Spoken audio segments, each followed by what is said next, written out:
ಎಲ್ಲರಿಗೂ ನಮಸ್ಕಾರ. ಚಲುವಿನ ಚಿತ್ತಾರ dots and free hand rangoli YouTube ಚಾನಲ್ಗೆ ತಮ್ಮೆಲ್ಲರಿಗೂ ಆತ್ಮೀಯ ಸ್ವಾಗತ ಸುಸ್ವಾಗತ. ಇಂದಿನ ರಂಗೋಲಿಯಲ್ಲಿ ಪ್ರತಿನಿತ್ಯ ದೇವರ ಕಟ್ಟೆಯ ಮೇಲೆ ಹಾಕುವ ರಂಗೋಲಿಯನ್ನು ಕಲಿಯೋಣ ಬನ್ನಿ.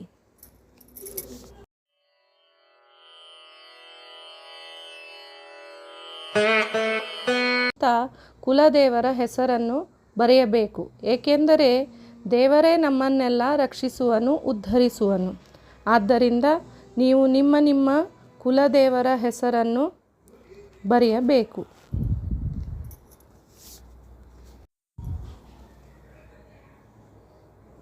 ಅದಾದ ಮೇಲೆ ಶ್ರೀರಾಮನಾಮವನ್ನು ಬರೆಯಬೇಕು. ಇದರಿಂದ ನಮಗೆ ಜೀವನದಲ್ಲಿ ಯಾವಾಗಲೂ ಜಯವು ದೊರೆಯುವುದಲ್ಲದೆ ಭವದ ಬಂಧನ ದೂರವಾಗುತ್ತದೆ.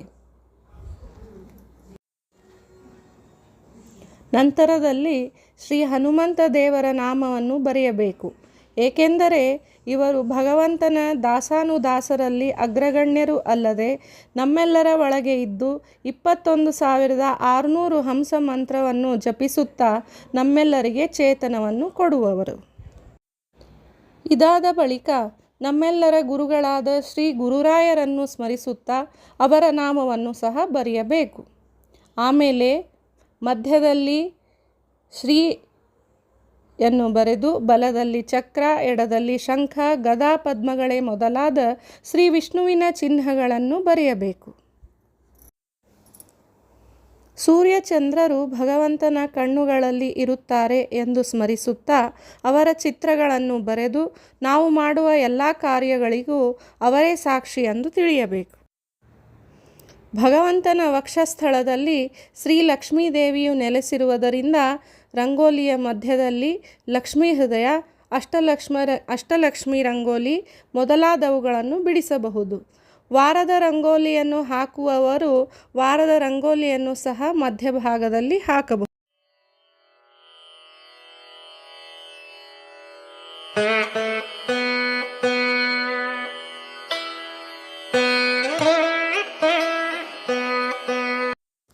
ಶ್ರೀಲಕ್ಷ್ಮಿಯು ಪರಮಾತ್ಮನ ಜೊತೆಗೇ ಇರುತ್ತಾಳೆ. ಆದ್ದರಿಂದ ಆಕೆಯ ಕರದಲ್ಲಿ ಇರುವ ಕಮಲಗಳು, ಅಭಯಹಸ್ತ, ಶ್ರೀ ಅಂದರೆ ಧನವನ್ನು ಬರೆಯಬೇಕು.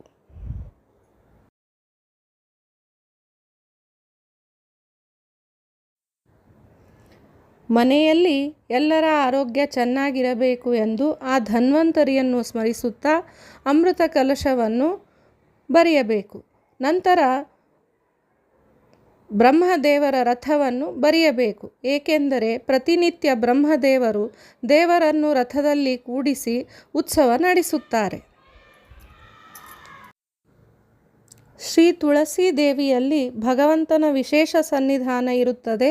ಆದ್ದರಿಂದ ಶ್ರೀ ತುಳಸಿ ದೇವಿಯನ್ನು ಬಿಡಿಸುವುದು. ಶ್ರೀ ಅನ್ನಪೂರ್ಣೇಶ್ವರಿಯು ನಮ್ಮ ಮನೆಯಲ್ಲಿ ಸದಾ ನೆಲೆಸಿರಲಿ ಎಂದು ಅನ್ನದ ಸೌಟನ್ನು ಬಿಡಿಸುವುದು. ನಂತರದಲ್ಲಿ ದೇವರ ಹಾಗೂ ಶ್ರೀ ಲಕ್ಷ್ಮೀ ದೇವಿಯ ಪಾದ ಪದ್ಮಗಳನ್ನು ಚೆನ್ನಾಗಿ ಬಿಡಿಸಬೇಕು. ಶ್ರೀ ಹನುಮಂತ ದೇವರು ಹಾಗೂ ಗರುಡ ದೇವರು ದೇವರ ವಾಹನಗಳು. ಆದ್ದರಿಂದ ಅವರನ್ನು ಸಹ ಬರೆಯಬೇಕು.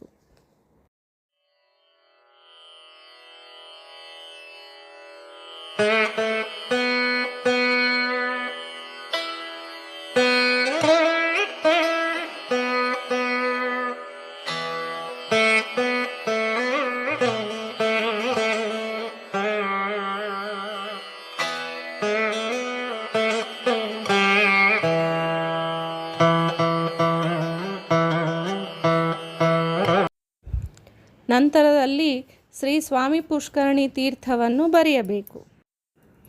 ಇದಾದ ಬಳಿಕ ಮೇಲಿನ 7 ಲೋಕಗಳನ್ನು ಸೂಚಿಸುವ ನಿಚ್ಚಣಿಕೆಯನ್ನು ಇಳಿಸಿ ಆ ಭಗವಂತನಲ್ಲಿ ಮುಕ್ತಿ ಕೊಡು ದೇವರೇ ಎಂದು ಪ್ರಾರ್ಥಿಸಬೇಕು.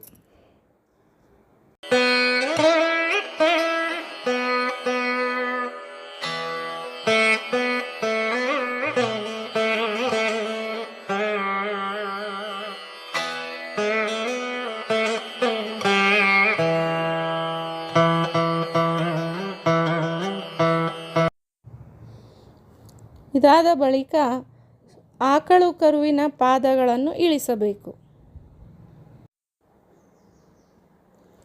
ಭಗವಂತನಿಗೆ ನಿತ್ಯ ಉತ್ಸವ, ನಿತ್ಯ ಮಂಗಳ. ಆದ್ದರಿಂದ ಎರಡೂ ಬದಿಯಲ್ಲಿ ಬಾಳೆಯ ಕಂಬಗಳನ್ನು ಸುಂದರವಾಗಿ ಬರೆಯಬೇಕು.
ಕ್ಷೀರಸಾಗರದಲ್ಲಿ ಶ್ರೀ ಲಕ್ಷ್ಮೀದೇವಿಯು ಛತ್ರ, ಚಾಮರ ಮುಂತಾದವುಗಳಿಂದ ಭಗವಂತನ ಸೇವೆಯನ್ನು ಮಾಡುತ್ತಾಳೆ. ಆದ್ದರಿಂದ ಕ್ಷೀರಸಾಗರದಲ್ಲಿ ಕಮಲವನ್ನು ಬರೆದು ಭಗವಂತನನ್ನು ಪ್ರಾರ್ಥಿಸಬೇಕು. ಹೇ ಭಗವಂತನೇ, ನಮ್ಮನ್ನು ಈ ಭವಸಾಗರದಿಂದ ಪಾರು ಮಾಡು ಎಂದು ಪ್ರಾರ್ಥಿಸಬೇಕು. ಶ್ರೀ ವೈಕುಂಠದ ಮಹಾದ್ವಾರಕ್ಕೆ ಜಯ ವಿಜಯರೇ ದ್ವಾರಪಾಲಕರು. ಆದ್ದರಿಂದ ಅವರ ಹೆಸರುಗಳನ್ನು ಬರೆಯಬೇಕು.